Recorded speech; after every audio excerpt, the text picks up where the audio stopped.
હું જે કામ કરું છું ત્યાં આ સમાચાર અમે લીધો છે કે મોદી સાહેબની હવે ડિગ્રી છે એ જાહેર નહીં થાય એવું દિલ્હી હાઈકોર્ટે કહી દીધું કે આ બધું જાહેર ના કરવાનું હોય.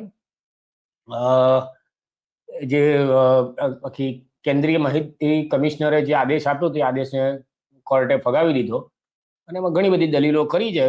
એ લોકોની યુનિવર્સિટીની દલીલ એવી છે કે ભાઈ આ અમારું જે વિદ્યાર્થીઓનો ડેટા આ રીતે બહાર ના અપાય, જે આરટીઆઈ કોઈ કરે તો અમારે આ બધો ડેટા ના આપવો જોઈએ, એટલે કોઈની જિજ્ઞાસા સંતોષવા માટે અમે આ બધું કામ ના કરીએ. એટલે લોકોને ખાલી આમ ચેક કરવું હોય તો ચેક ના કરીએ કે મોદી સાહેબ ખરેખર ભણેલા છે કે નહીં. એટલે કંઈક આ રીતનો કોર્ટે ચુકાદો આપી દીધો. એટલે હવે એમની જે આખી એજ્યુકેશનની માહિતી છે એ આપણને મળવી શક્ય લાગતી નથી.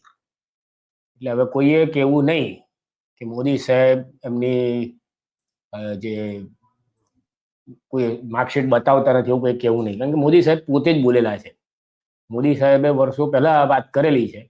જો मेरी कोई पढ़ाई वढ़ाई नहीं हुई है दोस्तों, आपको शायद आश्चर्य होगा जान करके। तो मैं स्कूली शिक्षा गांव में किया, और जैसा मैडम बता रही थी ना कि अपनी शिक्षा के कारण आदमी आगे नहीं बढ़ता है, तो मेरी शिक्षा ही नहीं हुई इसलिए बढ़ गया। मोदी साहब